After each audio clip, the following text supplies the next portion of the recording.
पूर्णमदः पूर्णमिदं पूर्णात् पूर्णमुदच्यते पूर्णस्य पूर्णमादाय पूर्णमेवावशिष्यते। ॐ शान्तिः शान्तिः। ॐ सहना भवतु सहनौ भुनक्तु सह वीर्यं करवावहै तेजस्विनावधीतमस्तु मा विद्विषावहै। ॐ शान्तिः शान्तिः शांति। हाँ जी, तो क्या बतला दिया गया है आपको? सब प्रकार से क्रिया कारक और फल के सात्विक राजसिक और तामसिक भेद विस्तार पूर्वक बतला दिए गए हैं।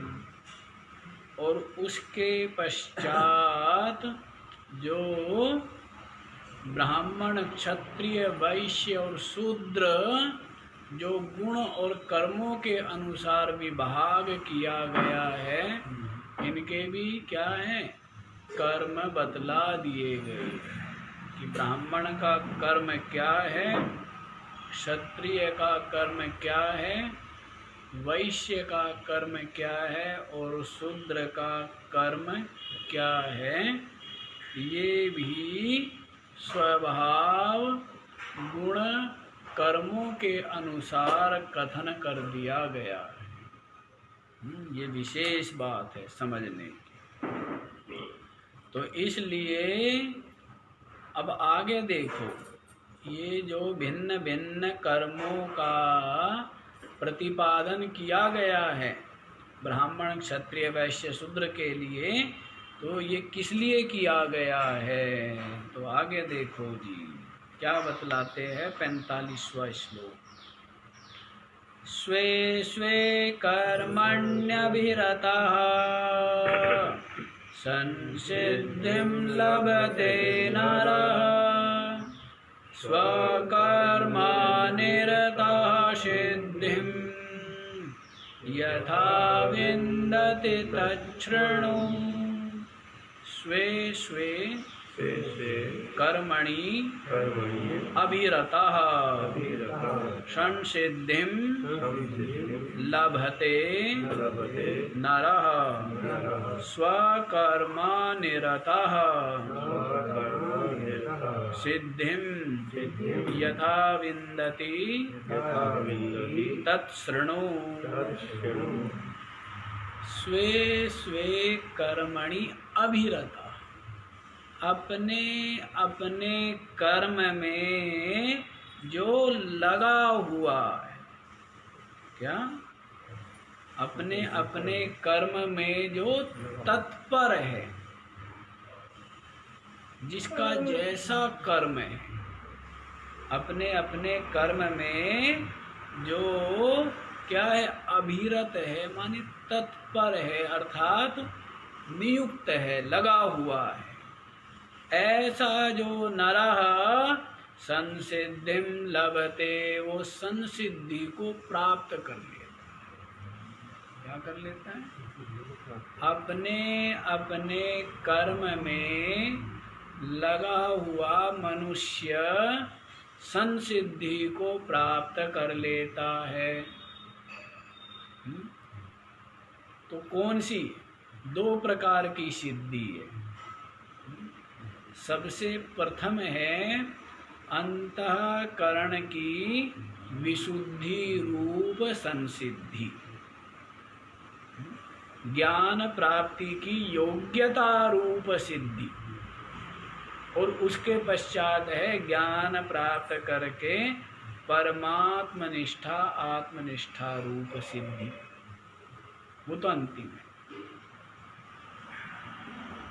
तो दो स्तर हो गए, स्तर तो वैसे कई हैं, 3 स्तर मुख्य रूप से मानना चाहिए। कितने? 3। क्योंकि मनुष्य स्वभाव से ही क्या है, लोभ मोह स्वार्थ में है, तब तक मनुष्यता नहीं है। तब तक क्या है? लोभ मोह स्वार्थ आसक्ति से जो युक्त है, तब तक मनुष्यता नहीं, तब तक तो पशुता ही है। तो पहले क्या हुई, एक तरह से मनुष्यत्व की प्राप्ति। और जब मनुष्य होकर के जिसने सेवा सत्कर्म परोपकार आदि के द्वारा क्या कर लिया है, अपने अंतःकरण को विशुद्ध कर लिया, ज्ञान प्राप्ति की योग्यता का संपादन हो गया। अर्थात क्या हो गया है, विवेक वैराग्य सट संपत्ति मुमुक्षुता संपन्न हो गया, यहाँ पहुंच गया। पशुता से निकल करके मनुष्यता में आया, मनुष्यता से ऊपर उठ करके मुमुक्षुता में प्रतिष्ठित हुआ। और मुमुक्षु जो है ज्ञान श्रवण मनन निधिध्यासन करके आत्मनिष्ठा को प्राप्त कर लेता है, अर्थात ब्रह्म रूप। 3 कदम।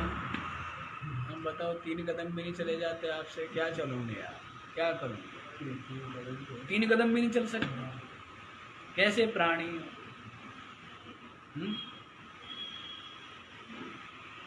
यदि बुद्धि में बैठ जाए कठिन नहीं है, लेकिन बुद्धि में और चीजें भरी हुई है ना, बुद्धि में भूसा भरा हुआ है।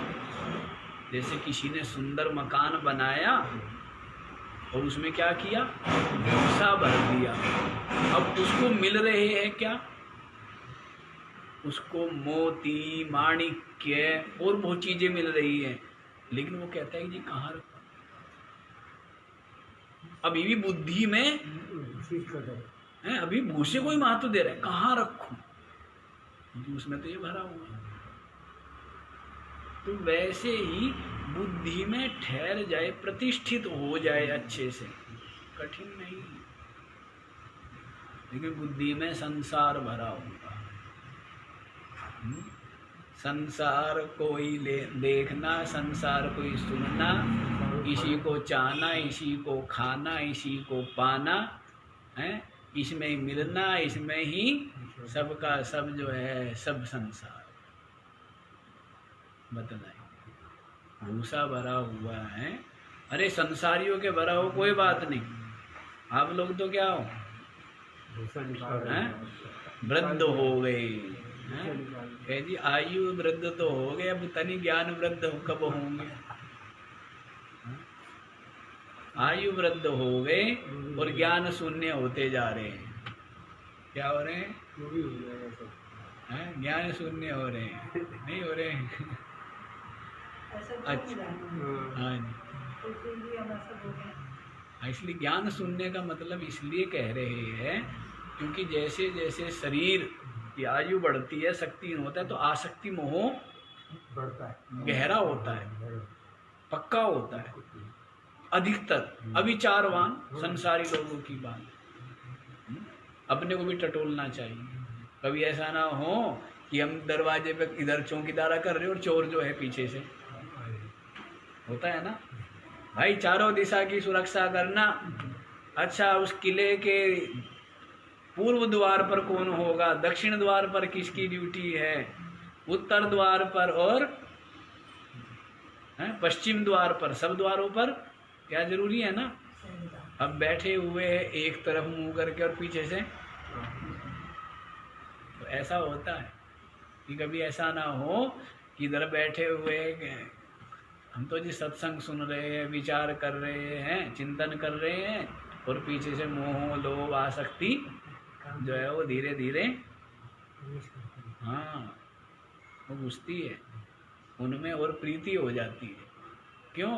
क्योंकि थोड़ी बहुत अकल आ जाती है तो वे विशेष प्रतिकूल नहीं होते, ये भी उनके प्रतिकूल नहीं होता, थोड़ा सामंजस्य सा हो जाता है, तो वो उनको ये अच्छा लगने लगता है और इसको भी अच्छे लगने लगते हैं। हाँ, ऐसे ही होता है। और फिर लोग कहते हैं कि महाराज हमारे पिताजी या वो जो सत्संग में आने लगे ना तो बहुत अच्छा हो गया, नहीं तो युद्ध थे। तो संसार में बुद्धि तो आई पर सांसारिक ही लाभ मिला। क्या लाभ मिला? वो भी ठीक है, लेकिन संसारियों के लिए, जिज्ञासुओं के लिए नहीं। अच्छा जी, यहीं पर आओ।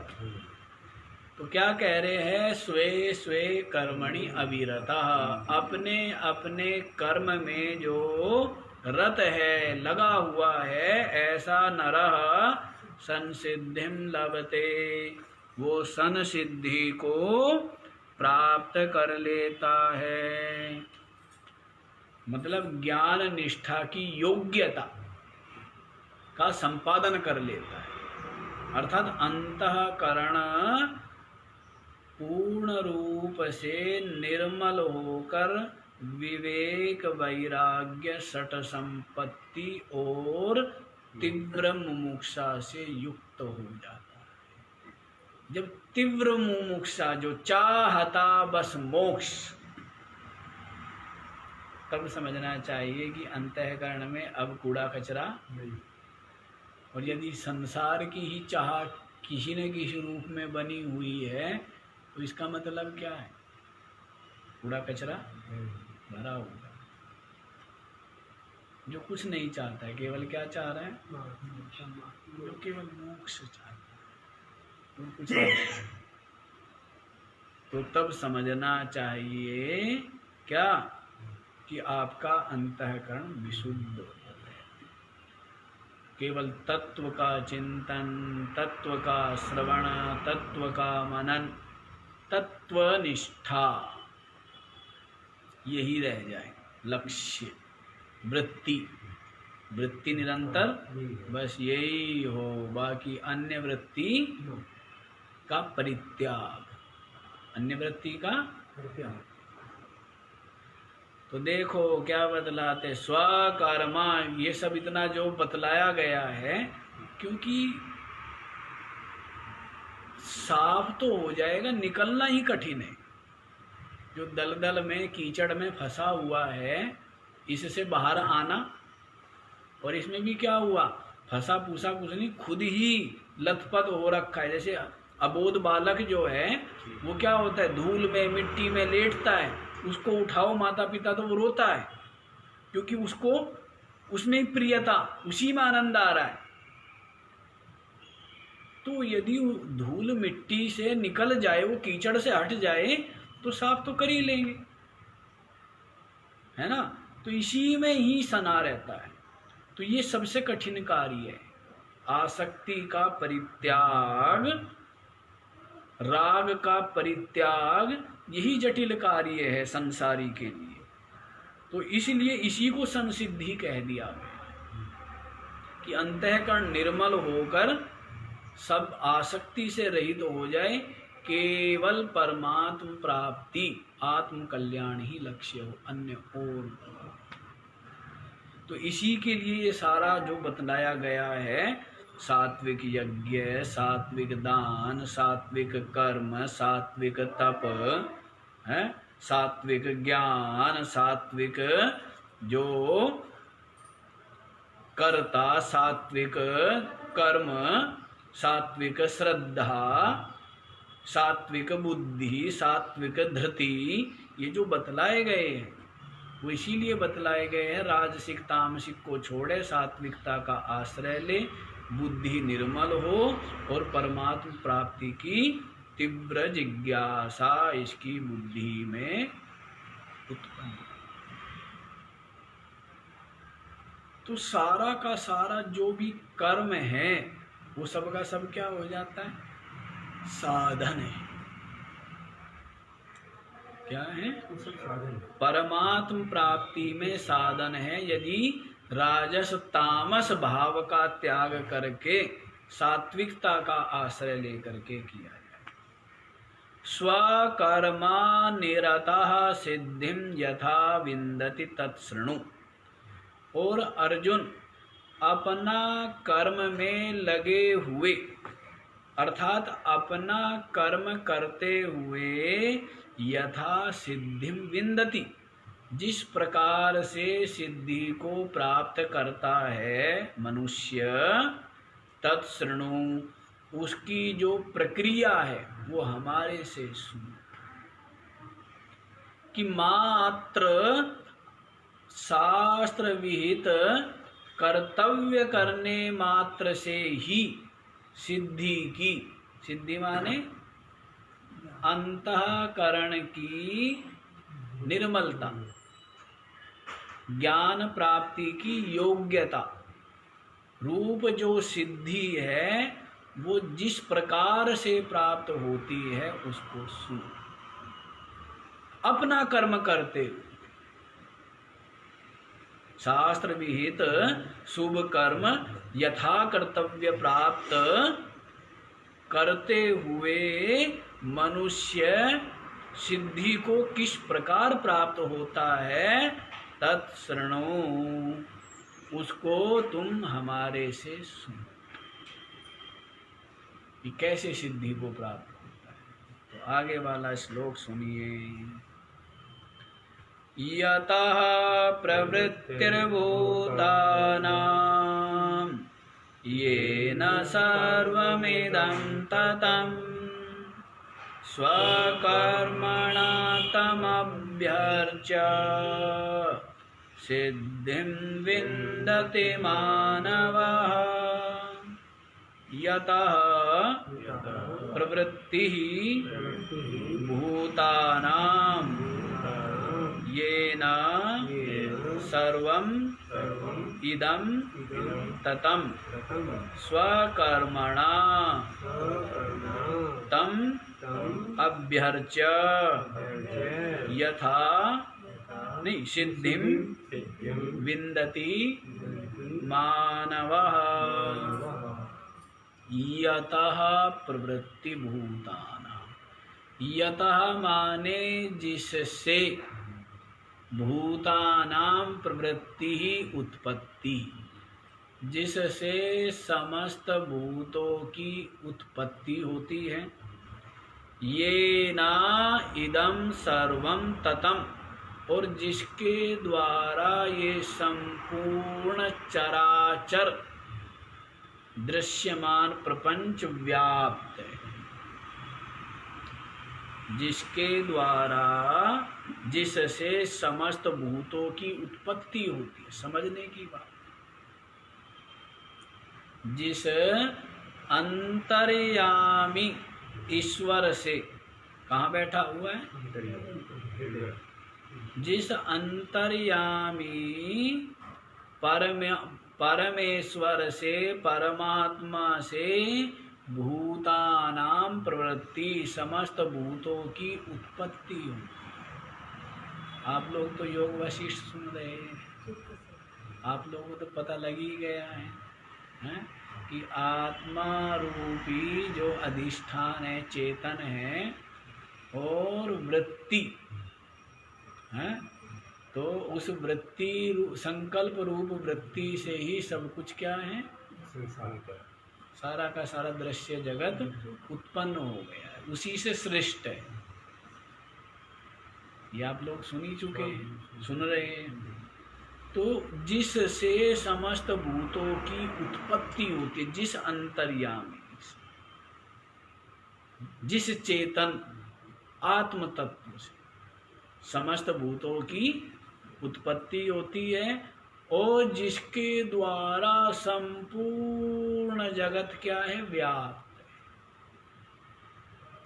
उसमें ही कल्पित है, उसमें ही भास रहा है, और वो जो है सब में विद्यमान है। जैसे रस्सी, रस्सी में भासमान जो कुछ भी है उन सब का अधिष्ठान रस्सी ही है ना। तो जो कल्पित सर्प भास रहा है वो भी, उसमें भी क्या रस्सी है, नहीं है।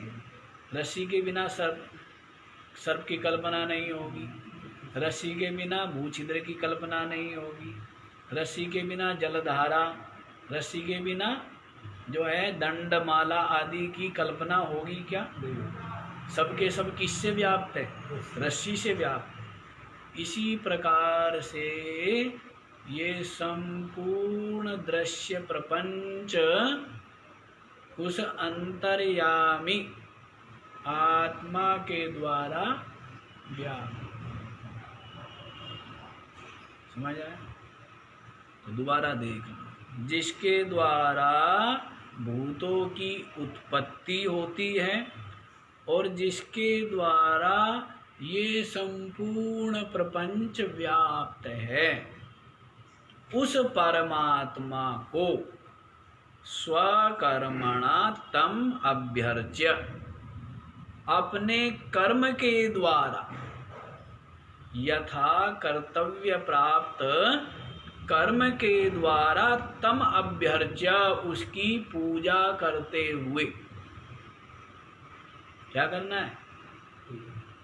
अपने कर्मों के द्वारा उस अंतर्यामी परमात्मा का अभ्यर्चा, अर्चन करते हुए, उसकी पूजा करते हुए मानवः सिद्धिं विन्दति, जो मनुष्य लोग हैं वो क्या करते हैं? सिद्धि को प्राप्त कर ले।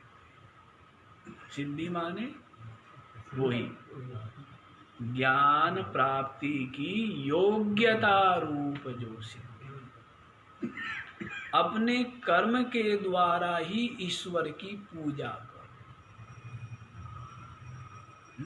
कैसे कर्म के द्वारा ईश्वर की पूजा होगी?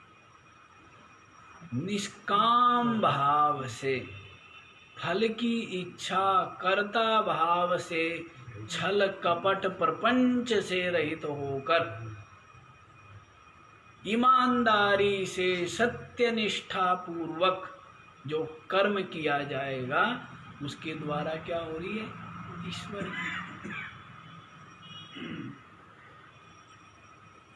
यहाँ तो सब पूजा करते थे, है ना? सब पूजा। अब आ गया स्वार्थ का जमाना।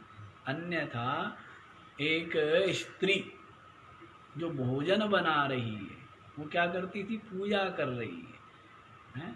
सास ससुर के हृदय में विराजमान जो परमात्मा, पति के रूप में या पति के हृदय में विराजमान जो परमात्मा, जो संतान है संतान के हृदय में विराजमान जो परमात्मा, उनके लिए क्या कर दिया है? वो भोजन क्या कर रही है?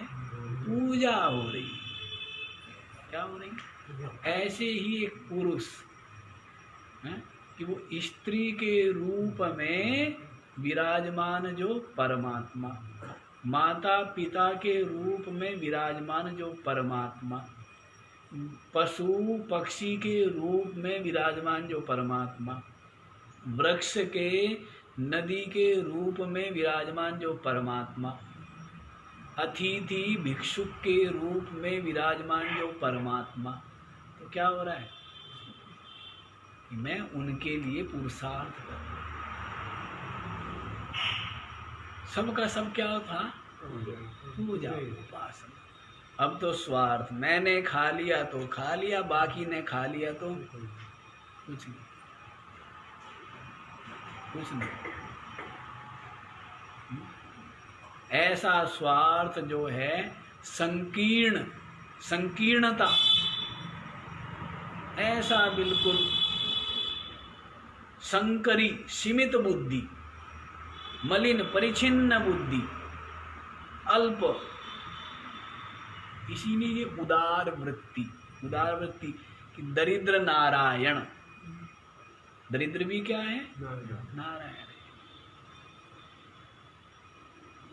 सब नारायण है, सब जग नारायण नारायण नारायण, सबका है नारायण ही। इसलिए किसी से द्वेष मत करो। ऐसा मत किया करो कि जैसे कथाकार है अच्छे भाषण दे हैं कहने वाले कह लेते, सुनने वाले सुन लेते, ऐसा नहीं। सबका सब आपके बुद्धि में बैठे, सबके सब निश्चय करने और जीवन में आचरण करने के लिए, हृदय में ठहराने के लिए कि किसी से भी हम द्वेष ना। व्यवहारिक अलग वो है कि कोई सज्जन है, कोई दुष्ट है, हैं? किसी से विचार नहीं मिले तो हल्की सी दूरी बना के, लेकिन किसी से द्वेष ना। भगवान सबके अंदर बैठा हुआ है और सबके द्वारा यथा कर्म फल का भोग हो रहा है, नाटक हो रहा है, इसलिए किसी से द्वेष ना करो। सबके अंदर वह परमात्मा ही विराज, नारायण ही बैठा, तो बाकी तो सब लीलाएं हैं और अपने अपने जीवों के कर्म फल भोग है। उससे आपका क्या संबंध है? अपने कोई सुख भोग रहा है अपने कर्म का, कोई दुख भोग रहा है अपने कर्म का, कोई सद आचरण में लगा हुआ है तो अपने लिए, और कोई पाप आचरण में लगा हुआ है अपने लिए। तो क्यों आप द्वेष कर करके, निंदा कर करके, उससे जो है ईर्षा रख करके अपनी बुद्धि को क्यों बिगाड़े? जहां तक अपना दायरा हो, अपना क्षेत्र हो, तो वहां तक समझा दे, अपने कर्तव्य का निर्वहन कर दे, मात्र आशा बिल्कुल ना करें। चाहे पुत्र हो, चाहे पुत्री हो, चाहे कोई हो, आशा तो संसार में किसी से ना करें। अपने आप से आशा करो। क्या आशा करो? कि मैं क्रोध को छोड़ूं, मैं लोभ को छोड़ूं, मैं मोह को छोड़ूं, आसक्ति को छोड़ूं, हैं? अपने से आशा करो। अपने से तो आशा करते नहीं, आशा करते हैं क्या? दूसरों से आशा किए रहते, क्या मिलना? थोड़ा सा आपकी आशा की पूर्ति हो जाएगी, थोड़ा सा सुख मिलेगा, आशा तो भंग होनी ही होनी है, क्योंकि दूसरे के ऊपर है ना वो तो। फिर क्लेश होगा, फिर दुख होगा, इसलिए आशा नहीं करनी चाहिए। अपने आप से आशा करो। दूसरा भाई मेरे को तेरे से ये आशा नहीं थी, ऐसा बोलते हैं ना, गलती है ना, आशा कर रहे थे ना। अपने आप से, उसको क्रोध आ गया, भाई तेरे को क्रोध आ गया, मेरे को आशा नहीं थी तेरे से, पर उसकी छोड़ तू अपनी देख, तेरे को क्रोध आया ना, है? तेरे को क्रोध आया है, अपने आप से आशा कर कि ये क्रोध क्यों आया। आशा किससे करनी? तो कहते हैं ना, आशा एक राम जी से, दूजी आशा छोड़ दे, और नाता एक राम जी से, दूजा नाता तोड़ दे, और साधु संग राम रंग, अंग अंग रंग, ये राखे राम ताई विधि रहेगी, सीताराम। ये तो सब सत्संग ज्ञान है। इसकी तो जीवन में कुछ बूंदे भी है ना, जैसे अमृत की कुछ बूंदे ही क्या कर देती है? अमर कर देती है। वैसे ज्ञान की तो कुछ बूंदे ही क्या करती है? शोक मोह क्लेश भय से मुक्त करके अभय पद में प्रतिष्ठित। संसार में कुछ नहीं रखा, संसार से कुछ मिलने वाला नहीं। क्या मिला है, क्या मिल जाएगा? क्योंकि ये है ही सम विषम रूप, विषम रूप ही तो है। यहाँ पर तो निरंतर परिवर्तन है। शरीर है, ये शरीर ही सदा युवा रहेगा क्या?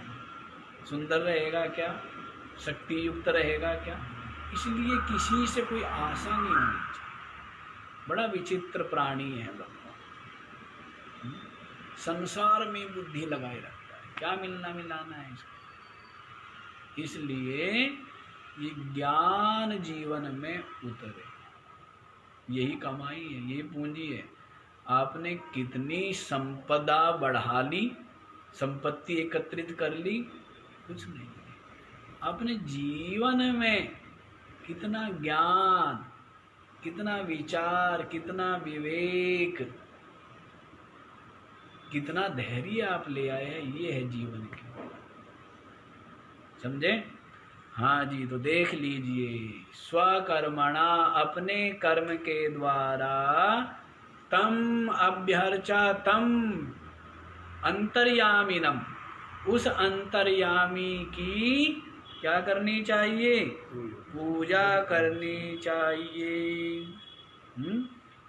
उसकी अर्चना करनी चाहिए। उसकी अर्चना करके मानवः सिद्धिम विन्दति, मनुष्य क्या है?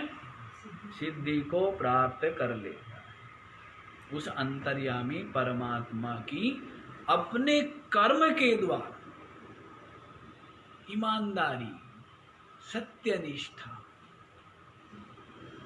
अपने आपके कर्म में शुचिता होनी जरूरी है। आपके हृदय में, आपके आचरण में और आपकी क्रिया में शुचिता की परम आवश्यकता है। यदि कहीं भी थोड़ा सा भी कपट, थोड़ा सा भी यदि लोभ, थोड़ी सी भी यदि ये भाव घुस गया स्वार्थ का, तो मलिन हो। तो कर्म करना ही तप है, नहीं तप हुआ? जब आप कर्म कर रहे हैं और लोभ नहीं कर रहे हैं, ये क्या है? तप है या नहीं है? लोभ के कारण से लाभ हो रहा है तो व्यक्ति क्या करेगा? झूठ बोलेगा, कपट करेगा, तो क्या हो गया? पतन हो गया ना, अपने पथ से गिर गया। लोभ ना रखे, कोई क्या लाभ ले रहा है, कोई उससे मतलब नहीं है। लोभ ना हो तो फिर क्या होगा? ईमानदारी से जो आपका कर्म है वो कैसा होगा? फिर वो पूजा, वही तप है। उसके लिए वो क्या हो जाएगा? वही तप हो जाएगा। जैसे एक ब्राह्मण कोई आशा, लोभ लेकर के नहीं, इच्छा लेकर के नहीं, वही तप है। तो इन सब से क्या हो जाता है? मलिनता आ जाती है। वो तप से आप गिर गए। तो स्वकर्म का ईमानदारी से पालन करना, उसका व्यवहार करना, ये तप है। अनेकों कितने ही बड़े प्रलोभन आए, लेकिन उन प्रलोभनों से आप डिगे नहीं, विचलित ना हो। थोड़ा सा लाभ हो रहा है तो व्यक्ति चुप हो जाते, रहने दे, क्योंकि बोलता क्यों है? तो पाप घुस गया ना, गिर गया अपने कर्तव्य से, अपने पथ से। तो इसलिए अपने कर्म के द्वारा ही उस अंतर्यामी जो परमात्मा है उसकी अर्चा करते हुए मनुष्य सिद्धिम विन्दति, सिद्धि को प्राप्त कर लेता है। अर्थात उसका अंतःकरण विशुद्ध हो जाता, निर्मल हो जाता है। राग, आसक्ति, लोभ सब क्या हो जाते हैं? समाप्त हो करके केवल परमात्म प्राप्ति की तीव्र अभिलाषा जागृत होती है। तब समझना चाहिए कि हमने पहला पैड़े पर पहुंच गए। क्या हो गया? पहला पैड़े के ऊपर आप खड़े हो गए, तब ये समझना चाहिए। तो आपका कर्म ही पूजा है। कर्म ही क्या है? वही आपका साधन हो जाता है। तो आगे देखियो, आगे क्या बतला रहे हैं, इसको भी समझ लीजिए। श्रेयान् स्वधर्मो विगुणः परधर्मात् स्वनुष्ठितात् स्वभावनियतं कर्म कुर्वन्नाप्नोति किल्बिषम् श्रेयान् स्वधर्मः विगुणः परधर्मात् स्वनुष्ठितात् स्वभावनियतं कर्म कुर्वन् न आपनोति किल्बिषम्। सुंदर बात। अध्यात्म क्या है कि आप ऐसा है कि कोयले की आप खादान में जाओ और वहाँ से बिना कोई रेख, बिना कोई कालुष्य कालीमा लगे आप सुरक्षित बाहर आ जाए। कठिन होता है, लेकिन यही अध्यात्म, यही क्या है, यही अध्यात्म है कि संसार में रहते रहते हैं और समस्त जो भी कर्तव्य है प्रसन्नता पूर्वक आनंद के साथ करते करते भी आप क्या कर सकते हैं, अपने हृदय को निर्मल बना सकते हैं। और निर्मल बनाना ही चाहिए। ये सारा कर्म, ये सारा व्यवहार, ये है ही इसीलिए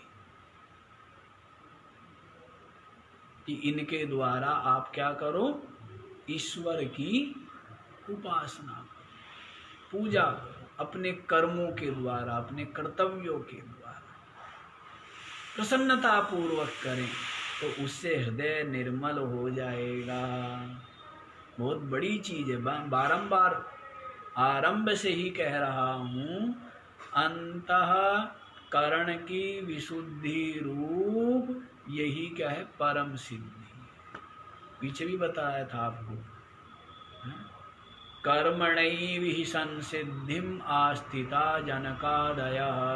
पीछे आया था ना कि कर्म के द्वारा ही जनक आदि ने भी पहले संसिद्धि माने अंतःकरण की पावनता रूप ज्ञान प्राप्ति की योग्यता रूप सिद्धि को प्राप्त किया था।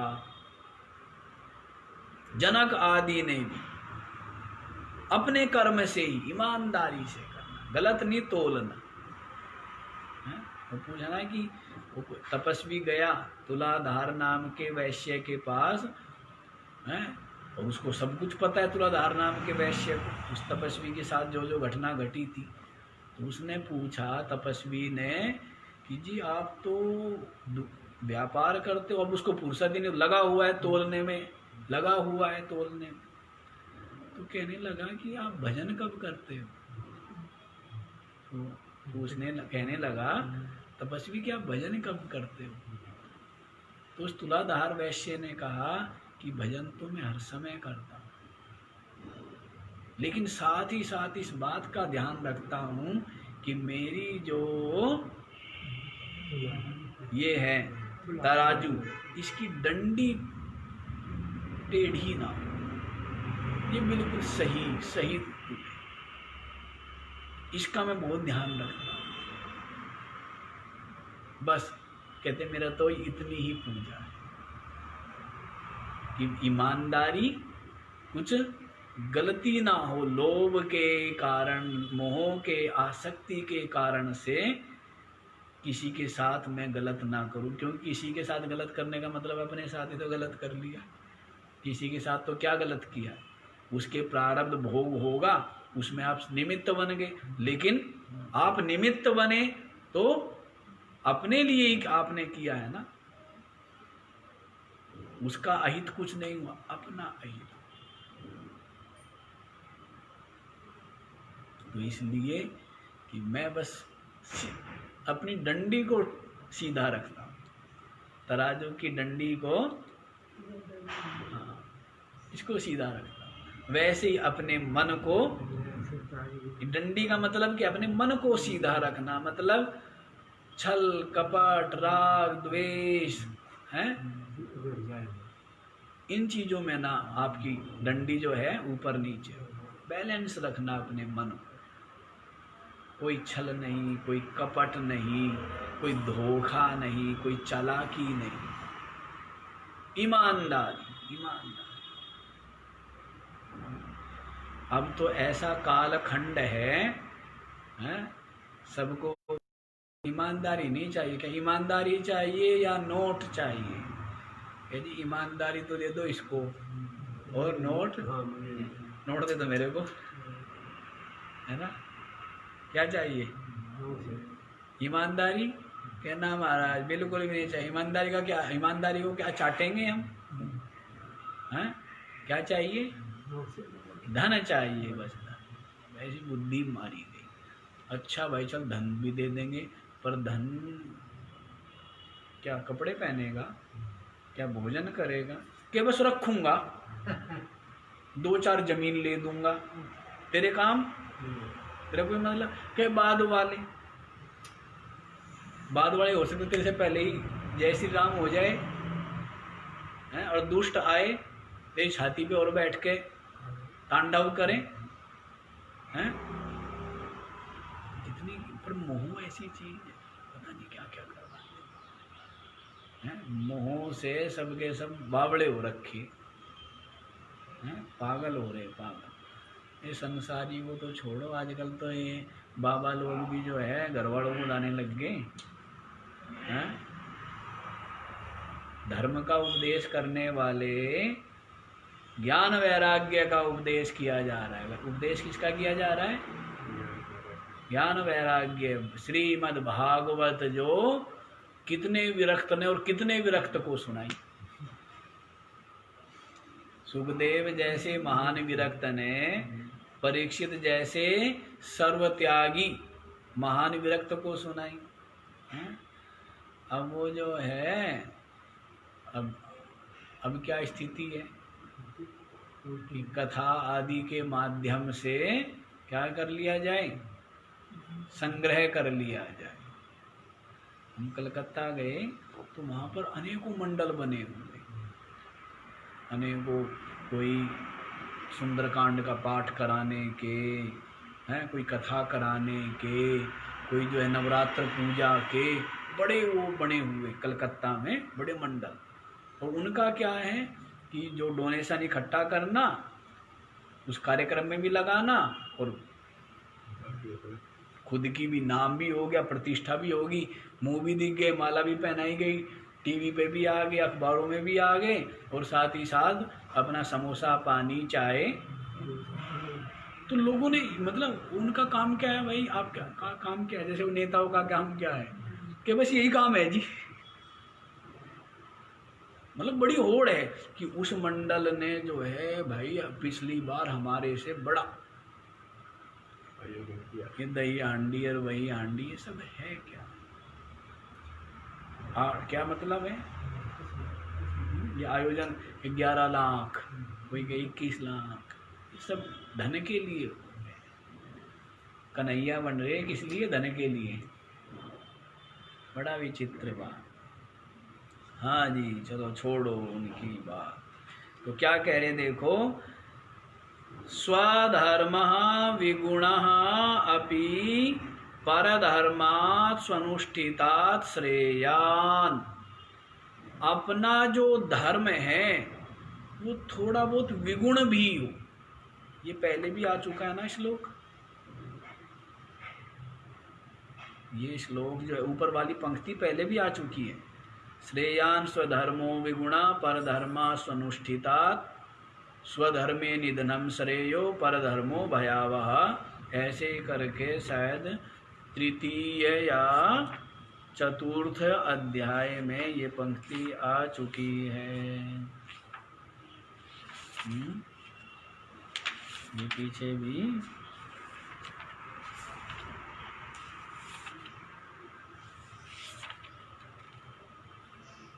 तो ढूंढना मुश्किल हो जाएगा।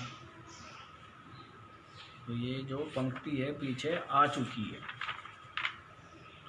35वां श्लोक है तृतीय अध्याय का। तो श्रेयान् स्वधर्मो विगुणा परधर्मा स्वनुष्ठितात्, ये पंक्ति और स्वधर्मे निधनम श्रेय परधर्मो भयावह, ये बात बतला दी थी। तो अब यहाँ पर ये श्लोक है, श्रेयान स्वधर्मो विगुणा परधर्मा स्वनुष्ठिता स्वभाव नियतम कर्म कुर्वन्नाप्नोति किल्बिषम्। ऊपर वाली पंक्ति वही है। तो स्वधर्म विगुण अपि श्रेयान, अपना जो धर्म है भले ही उसमें थोड़ा बहुत विगुण भी हो, थोड़ी बहुत त्रुटि भी रह जाए, तो भी वो श्रेयान, कल्याण के लिए हितकर है। परधर्मा स्वनुष्ठिता, दूसरे के धर्म का सम्यक रूप से किया हुआ अनुष्ठान, और अपना धर्म में त्रुटिपूर्ण भी।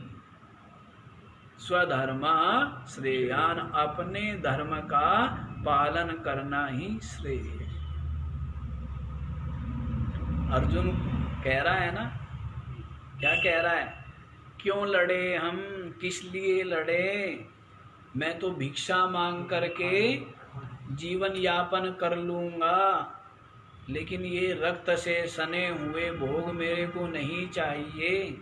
जिनके लिए हम ये राज्य, वैभव, सुख, संपदा चाह रहे हैं, वे तो सबके सब युद्ध में ही खड़े हुए हैं। ता इमे अवस्थिता युद्धे प्राणास्त्यक्त्वा धनानि च। तो इसलिए अर्जुन जो है कि हम भिक्षा से निर्वाह कर लेंगे। तो ये क्या है, ये है दूसरे के धर्म का आचरण। भिक्षा मांगना, उसमें कोई हिंसा नहीं हो रही है, और युद्ध में क्या है, हिंसा ही हिंसा है। तो भी अर्जुन, तेरा जो धर्म है, कर्तव्य है, वो क्या है, वर्तमान में युद्ध करना है। जबकि भिक्षा में अहिंसा है और युद्ध में हिंसा है, तो भी युद्ध करना ही तेरा धर्म है। विगुण हो भले, उसमें कोई त्रुटि भी हो, दोष भी हो, तो भी कह ही तो रहा भिक्षा मांग लूंगा।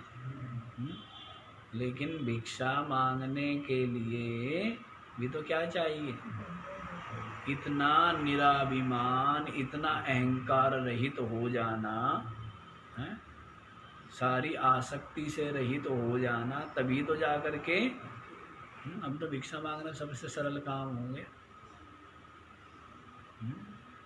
भिक्षा मांग मांग के बल्कि क्या है, खजाने भर रहे हैं।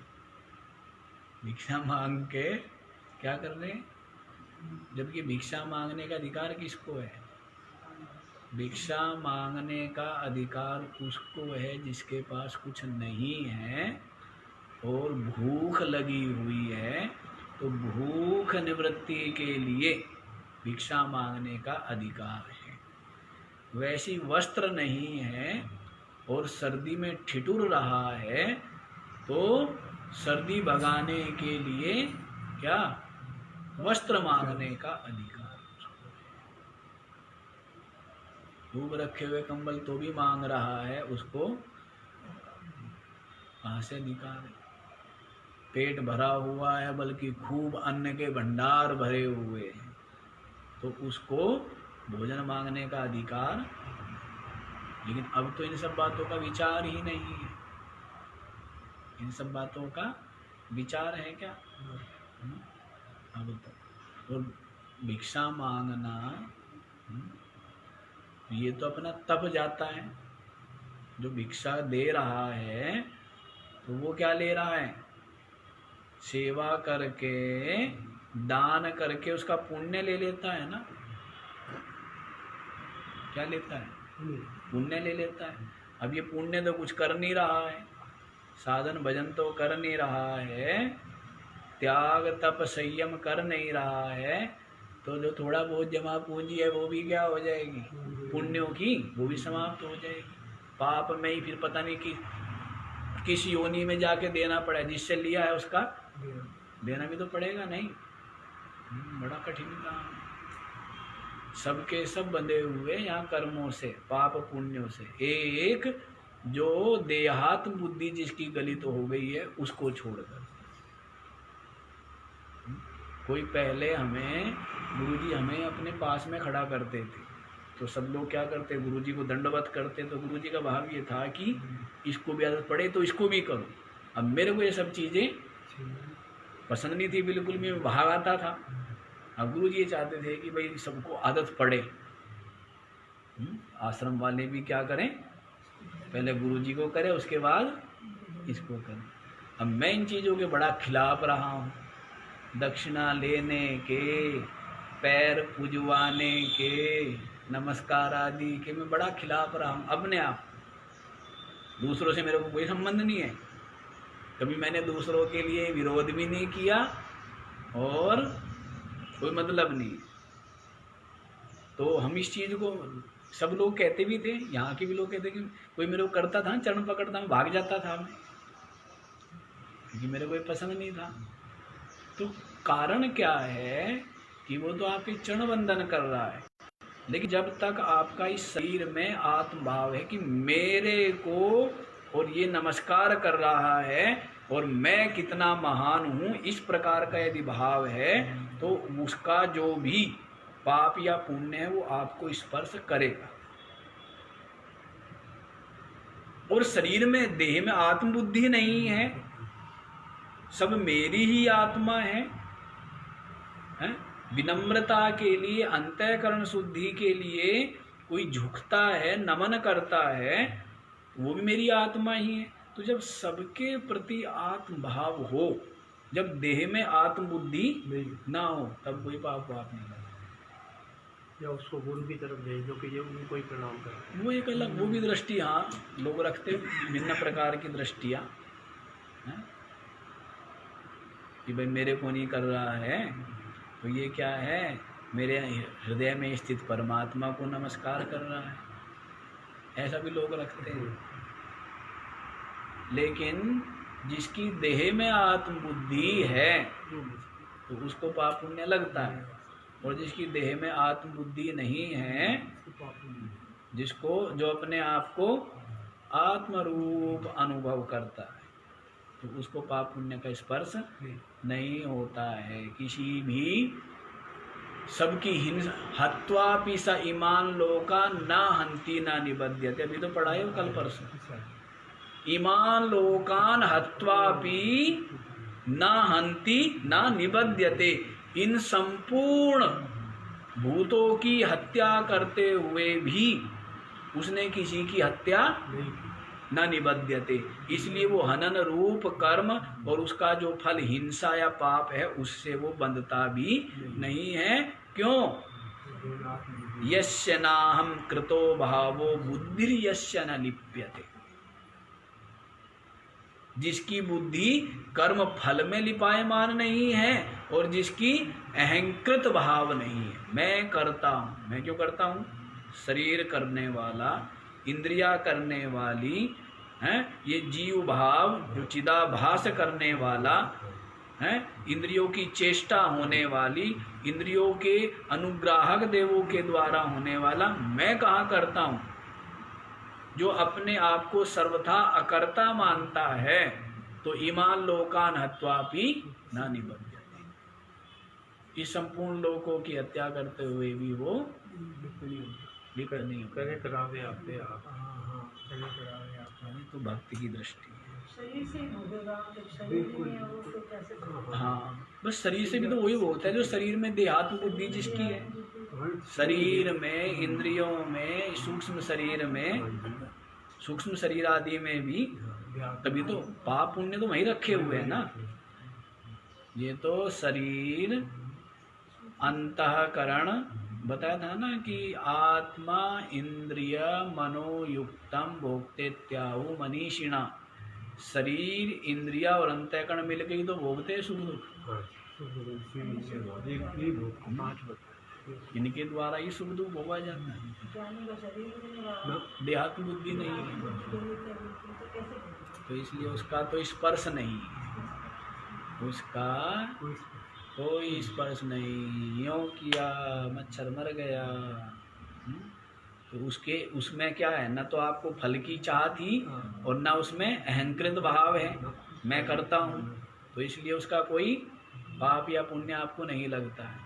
तो वैसे अब पलक झपकने का पाप या पुण्य लगता है क्या? नहीं लगता। हैं? श्वास प्रश्वास का पाप पुण्य लगता है क्या? जहाँ पर फलाभिसंधि नहीं और अहंकृत भाव नहीं, इसलिए उसको पाप पुण्य का स्पर्श नहीं होता है, जो आत्मरूप जानता है। मच्छर काट के भाग गया। है जी? मच्छर काट के भाग गया, फिर उसको मार दिया। फिर मार दिया। हाँ। हाँ, तो अब वो तो पाप पुण्य लगता है उसका। लेकिन इसमें भी अनेकों भेद होते हैं कि ये तो एक तरह से दंड देना भी हो जाता है, अनेकों अनेकों भाव हैं। इसमें भी अनेकों भाव हैं। भाव भी है सारे। जैसे आया है कि कई बार निषिद्ध आचरण भी आएगा ना उसमें। उपनिषद में, कौन से उपनिषद में आया था कि वो जो है तपस्वी भूखा है, अकाल पड़ गया है और वो बिल्कुल मरणासन्न है, यदि जल ना मिले और कुछ खाने को ना मिले तो शरीर नष्ट हो जाएगा। तो कोई चंडाल है, चंडाल निकृष्ट बिल्कुल मलिन, तो वो उससे कहता है कि मेरे को थोड़ा जल दे दे, थोड़ा खाने को दे दे। तो वो कहने लगा जी मैं तो चंडाल हूँ और मेरे तो स्पर्श किया हुआ और मेरा झूठा खाने से तो आपको पाप लगेगा। तो वो कहने लगा पाप लगेगा पुण्य लगेगा तो बाद की बात है। पाप लगेगा, मैं जीवन में जीवित रहूँगा तो मैं और पुण्य करके वो पाप तो मैं उतार दूंगा, लेकिन जब शरीर ही नहीं रहेगा।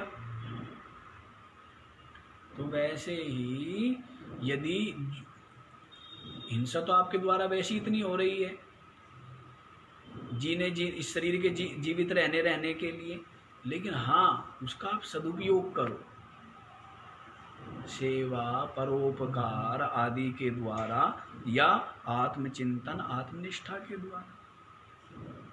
यदि आत्म उद्धार के लिए आप लगे हुए हैं तो आपके द्वारा जो थोड़ा बहुत हिंसा हो रही है, ऐसे तो श्वास लेने और छोड़ने में भी आप वातावरण को दूषित कर रहे हो।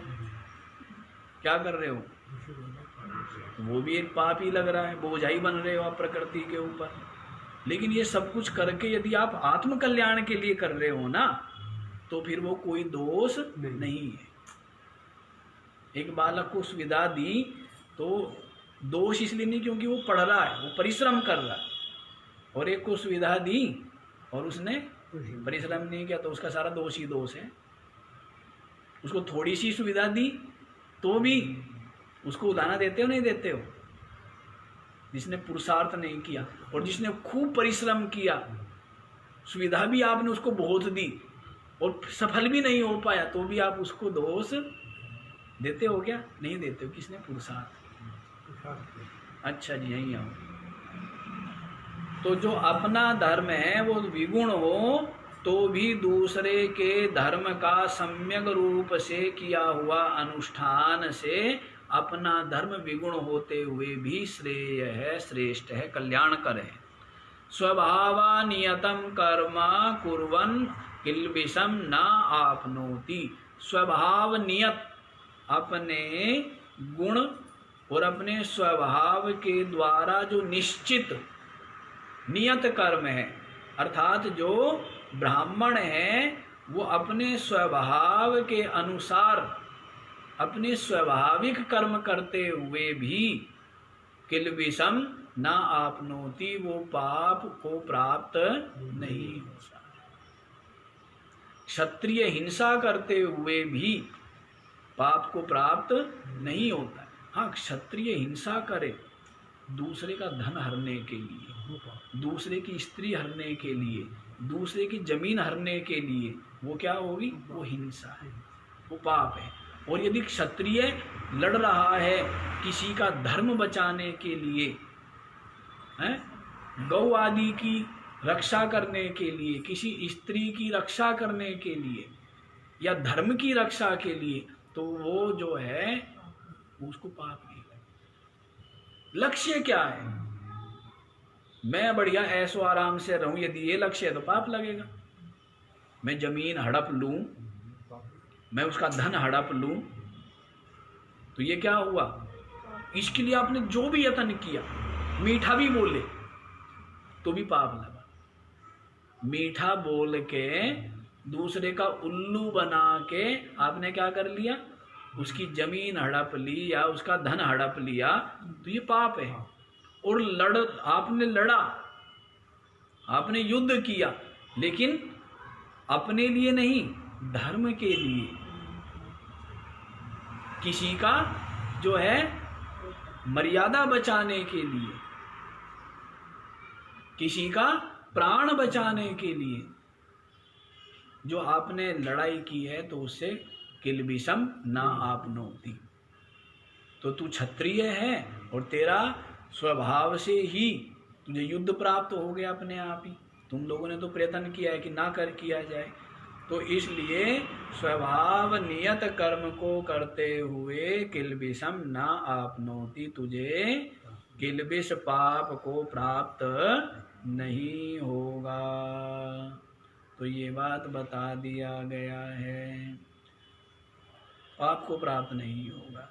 कहते जैसे विष जातस्य इवा क्रमेर विषम न दोषकरम, जैसे जो विष से उत्पन्न जो कृमि है, विष के भी तो अनेकों वो क्या है, कीड़े, तो वो विष से ही उत्पन्न हुए, तो विष सबको मारता है, उनको नहीं मारता है ना। तो वैसे ही ये जो अपना कर्म है, अपना कर्म जिसको लेकर के ये जन्म लिया है, तो उनको करते हुए पाप को प्राप्त नहीं होता है, किलबिष को प्राप्त नहीं होता है। इस प्रकार युद्ध रूप हिंसात्मक कर्म भी क्षत्रिय के लिए विहित होने के कारण से पाप देने वाला नहीं होगा। ये बात अर्जुन को बतला दी गई है। समय भी भाग गया है, हाँ? तो अब आगे और आपको अगले वाला श्लोक और है। तो यहाँ तक तो बतला दी गई क्या बात, ज्ञान निष्ठा की योग्यता रूप सिद्धि। वो कैसे प्राप्त होगी, वो होगी अपने कर्तव्य कर्म को अहंकार से रहित ईमानदारी पूर्वक करने से। क्या होगी, अंतःकरण की विशुद्धि रूप सिद्धि प्राप्त होगी, योग्यता रूप ज्ञान प्राप्ति की योग्यता। उसके पश्चात जिसको ज्ञान निष्ठा की योग्यता प्राप्त हो गई, उसको क्या क्या साधन करने चाहिए, तो इसको जो है 49वें श्लोक से बतलाया जाएगा। अब इस 18वें अध्याय में संपूर्ण गीता का सार संग्रह करके बतला रहे। तो 48वें श्लोक तक तो क्या बतला दिया, अब आपको ज्ञान प्राप्ति की योग्यता का संपादन हो, कि अपने कर्तव्य कर्मों को निष्काम भाव से, फल की इच्छा से रहित होकर, कर्ता भाव से रहित होकर करने से आपका हृदय विशुद्ध हो जाएगा। ये बात बतला दी गई है। सात्विक कर्म करोगे तो, सात्विक यज्ञ करोगे तो, सात्विक ज्ञान का आश्रय लेकर करोगे तो तब आपको सात्विक सुख की प्राप्ति होगी। तो ये बतला दिया गया। आगे जो है, आगे का विचार हम लोग कल करेंगे। तो ये बड़ा ही समझने के लिए और बुद्धि में स्थापित करने के लिए, पहले इसको अच्छे से समझ लो, इसको समझ लीजिए। इसका मत जैसे कि सत्य बोलो, लेकिन सत्य क्यों बोलो, सत्य बोलने का लाभ क्या है, सत्य से क्या प्राप्ति होगी, ये इस मर्म को आप जानेंगे तो स्वभाव से ही सत्य बोलना आरंभ हो जाएगा। कि सत्य शांति देने वाला, सत्य पाप से बचाने वाला, दुर्गति से बचाने वाला, नरक से निकालने वाला और परमात्म प्राप्ति में सहायक। तो ये बात बतलाई जाएगी। तो इस बात को आगे का विचार हम लोग कल करें। ओम